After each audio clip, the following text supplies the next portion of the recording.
What is the craziest thing you've seen aired over a football game? Usually, networks air the conclusion of a game that runs late over the start of another. Sometimes, breaking news or major political events interrupt live game action. Famously, in 2020, Notre Dame Clemson was moved from NBC to the USA Network due to coverage of President Joe Biden's victory speech. There have been some crazy things that networks have aired over college football games, but I am not sure anything beats this instance in 1986 that I'm about to talk about. Before I start, I ask that you like this video and subscribe to the channel. We got podcasts, interviews, and mini documentaries just like this. Over 83% of my watch time comes from non-subscribers, so why don't you stay a while and subscribe? I'll hold your jacket while you watch. Now, back to the story.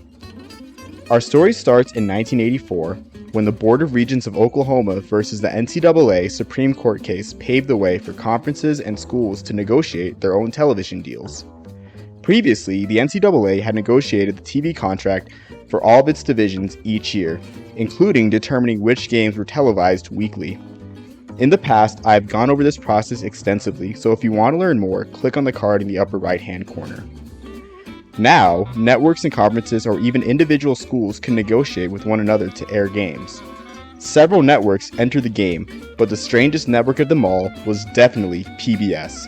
Yes, that PBS, the one with Sesame Street and Big Bird. Yes, PBS once aired college football, as from 1984 to 1987, the network aired one Ivy League game per week. I'm going to take a break to show you this iconic Ivy League Game of the Week intro. It truly is amazing.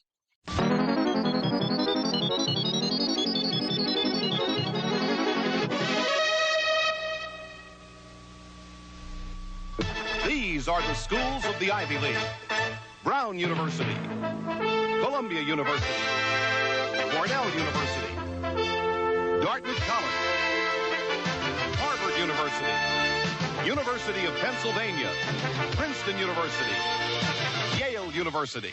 And this is the Ivy League Football Game of the Week. This week, Yale meets Harvard at the Harvard Stadium, Cambridge, Massachusetts.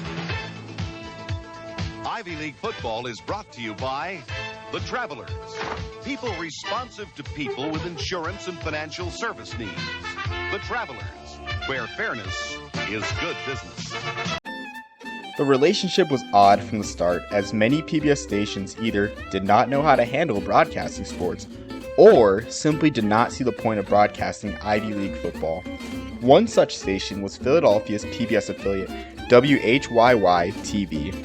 Despite nearby Penn going 7-2-1 and winning the Ivy League title in 1985 for the fourth straight year, WHYY had no interest in airing their opening game live. At 1 p.m. Eastern Time on September 20th, 1986, Penn would begin its quest for its fifth straight season with at least a share of the Ivy League title against Dartmouth. Even though Dartmouth was 2-7-1 the prior season, they nearly beat Penn in 1985, with the Quakers needing to recover a late onside kick to preserve a 19-14 victory.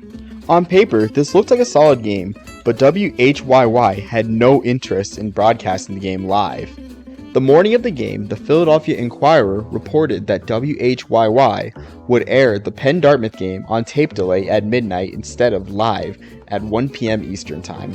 A spokesperson for the station said the decision was to avoid alienating its very loyal audience, which had no interest in sports, but rather enjoyed cooking and painting programs. So, what programs did WHYY air instead of the Penn-Dartmouth game? WHYY instead aired The Magic of Oil Painting, Painting with Elkie, New York MasterChefs, Kathy's Kitchen, Do It Yourself, and an episode of Doctor Who from 1 p.m. to 4:30 p.m. Eastern Time. This is a summary of how problematic Ivy League football on PBS was.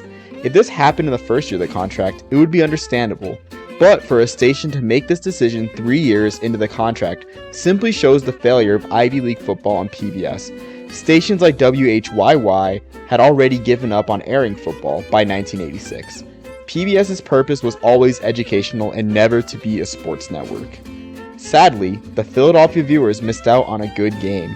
Upset-minded Dartmouth entered the fourth quarter down only 14-7 before Rich Comizio scored on a 14-yard touchdown run to seal a 21-7 victory over the Big Green. Comizio's 136 rushing yards and Penn's 252 total yards in the ground were too much for Dartmouth to overcome.